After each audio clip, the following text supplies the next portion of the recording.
Hola, ¿cómo están? Bueno, mi nombre es Ibero Laventure. Estoy agradecido a Servando y a toda la gente de la librería Espacio Chamangá que me invitó a que comentara, a que les comentara algunos de los libros que me han sido significativos en este 2022. Para eso elegí 10 libros limitados, ni siquiera en mis gustos, limitados en lo que he podido leer a través de este año y me parece fermental, considerable e interesante. Empiezo con Jones, de Fernanda Muslera. Es la biografía de nuestro principal actor, podríamos decir eso. Pero es mucho más. Es la vida de una persona prácticamente que un renacentista del siglo XX, del siglo XXI. Preso político, con un ideario claro, con una visión de la década del 70 muy interesante, en la discrepancia o en la similitud, además de su opción artística y del choque de época. El libro además está elaborado como una especie de monólogo, de soliloquio del propio Jones, en donde muy hábilmente Fernanda Muslera lo que hace es poner a pie de página acotaciones, otras intervenciones de otras voces, a veces disímiles a la del propio actor. Un libro indispensable para entender los últimos 60 años de nuestra cultura. Además, he leído muchos libros de historia reciente y este libro, que no tiene como propósito hablar necesariamente de la historia reciente, contiene más información que muchos otros que hemos leído. Otra lectura de este año ha sido Aniquilación, la última novela de el francés Michel Houellebecq. En esta novela, siempre provocativo, siempre lúcido, siempre marcando un antes y un después en cada novela, en esta novela nos transporta a un 2027 con un mediático que puede llegar a ser presidente en Francia. En función de eso, un montón de tentáculos que se abren y se cierran para cuestionar la democracia, para cuestionar el republicanismo y para cuestionar hasta qué punto no somos todos cómplices de una hegemonía sin identidad, que nos programa, que nos pervierte y que nos hace siempre ser parte de lo que criticamos. Otro libro que me resultó maravilloso es este último de Irving Welsh. ¿Se acuerdan de Begbie? Uno de los personajes más interesantes de la patota de Traspoiting, que después continuó con la novela porno. Bueno, pasan los años y esta es la historia de Begbie ahora. Más viejo, más perverso, con más ganas de pelearse y de pelear, de combatirse y de combatir. Una novela tan o más atrapante que aquella Traspoiting que marcó a por lo menos mi generación.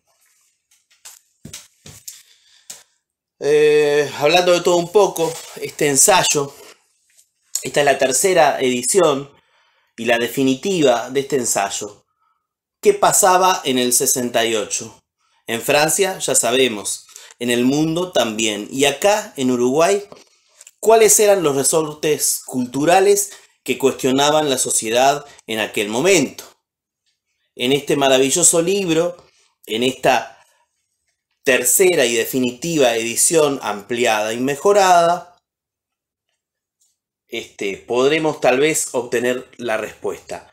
Un trabajo ineludible para poder entender el presente. Como siempre nos pasa, sin entender el pasado reciente, tampoco podemos proyectar ningún futuro. Otra novela, en este caso David Fuenquinos, otro francés. Esta es la historia de ficción, por supuesto, o no. Esta es la historia del niño que fue rechazado y que no llegó a ser Harry Potter. Esto, con esa excusa, en realidad es un poco más que eso. Un tanto más que eso. Es en realidad la historia, una especie de apología del rechazado. Y hasta qué punto todos nosotros no somos rechazados, no hemos sido rechazados, no nos hemos sentido rechazados, no nos seguiremos sintiendo rechazados. Entonces, en esta novela, que es esa especie de apología que yo les digo, el nervio cuestionador está situado en el rechazo. ¿Qué pasa cuando algo o alguien nos rechaza y pretendemos vivir pensando que no fuimos lo que quisimos? Eso y bastante más pregunta este libro con un Fuenquinos cada vez más afinado. Ahora vamos con 5 recomendaciones de poesía, de libros de poesía. La primera de ellas es una voz poética joven, Malena Luján. Estos poemas son íntimos, exploran la intimidad y la exploran con pureza, con esa pureza que da la juventud. Es decir, yo siento, yo expreso. Los años muchas veces nos vuelven conservadores, nos hacen cuidar la lengua. Estos versos son poderosos porque son auténticos. Exploran una intimidad que nos explota en la cara. Y desde esa intimidad podemos cuestionar, preguntar sobre cómo viene la nuestra.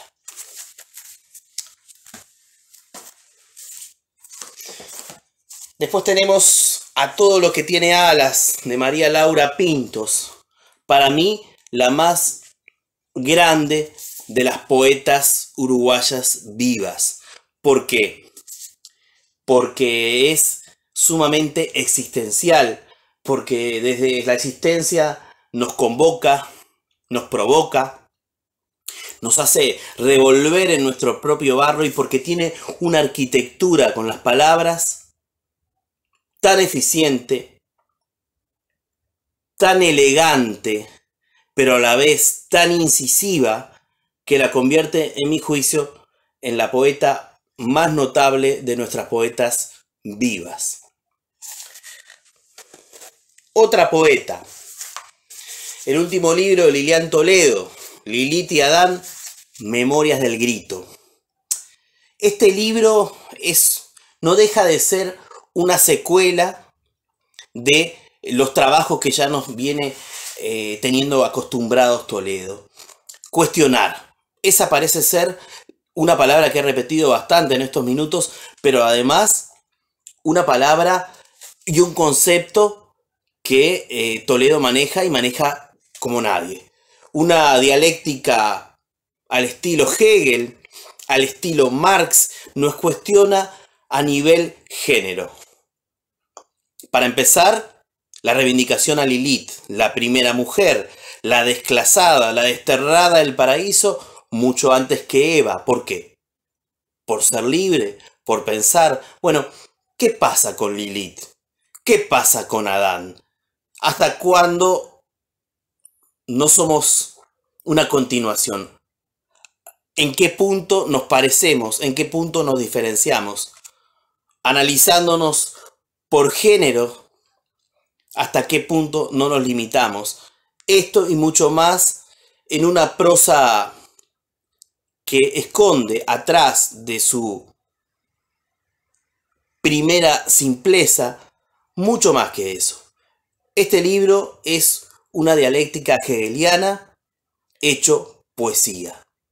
Un verdadero acierto. Con un verso, Tengo ganas de risas, Raquel, un verso de Humberto Meguet. Así llegaron la obra poética completa de este rosarino que es más uruguayo que muchos uruguayos, el gran Elbio Gandolfo, que lo conocemos como crítico, lo conocemos como novelista y poco como poeta. Después de leer este libro, vamos a corroborar algo que a veces queremos pensar que es así. Todo es poético, todo es poetizable. Un libro imperdible, grande, amplio, tan grande y tan amplio como la cabeza creadora de Elbio Gandolfo. Y